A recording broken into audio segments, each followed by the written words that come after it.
Carmen, one of the Poe-tastic two from the Poe-cast, The 6 Degrees of Edgar Allan Poe, and I'm standing here in Bloomsville, Kentucky at the marker, as you see here, of the romantic 1825 tragedy. This story was very interesting because it takes place at a time when duels were very popular.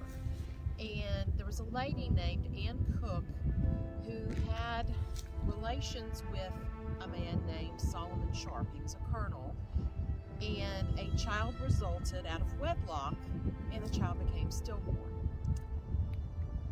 She had marks on her reputation due to this, and he did not marry her. Another man came along not very long after. His name was Jeroboam Beauchamp.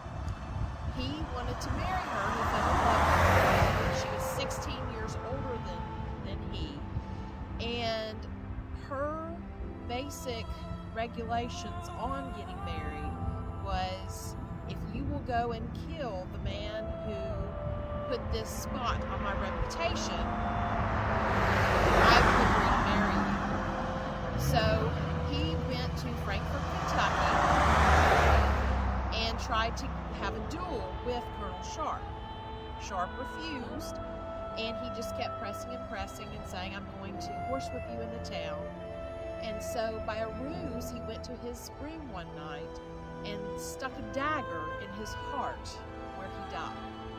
So he was arrested pretty much immediately, and Anne Cook was also arrested because of complicity, being accessory to the crime. They actually were placed in the jail cell together, which was unheard of during this time of 1825-1826.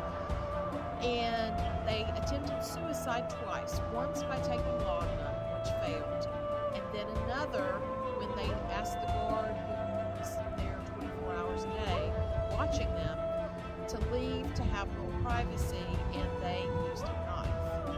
Well, it was the day of Beauchamp's hanging, and they were married at this time, and she succumbed to the wounds that very day while he was drug out and hanged, and that was on July 7th, 1826, and it was kind of rumored that they died about the same time.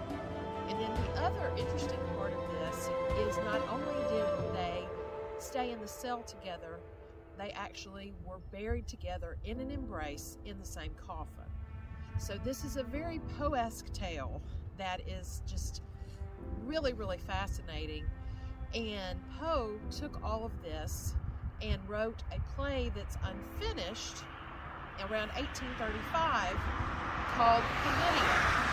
This took place in Rome, and some of the characters were definitely changed. Palladium was actually the Earl Watchman, and that was the Beauchamp person. And then the character of Anne was Lodge. And then Castiglione, who was a Roman, he was basically Roman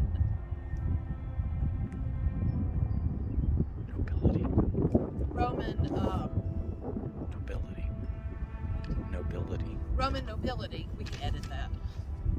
Roman nobility, and basically changed it, and Poe was known to write stories that were in far-off lands and things of that nature throughout his career, and so that was no surprise that he changed the names, probably not necessarily to protect the innocent, but in a way, yes, but also in faraway lands. He never did finish it, but what's really interesting is that a few other people actually wrote this same kind of tragic love story, and he did critiques, as we know, and he did critique both of them.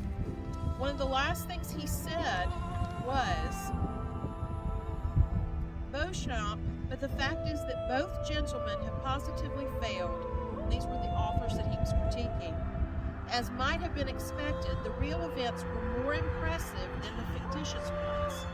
The facts of this remarkable tragedy, as arranged by actual circumstances, would put to shame the skill of the consummate artist. The incidents might be better woven into a tragedy. And so when you think about it, did Poe really not finish it on purpose? felt like the truth in the matter was a more romantic tale than actually the fiction. And so you kind of have to question and think about that. But what I love about this marker in Kentucky, which Poe actually never visited, it says, Edgar Allan Poe and many other authors wrote of the tragedy inspired by Beauchamp's deep devotion and love.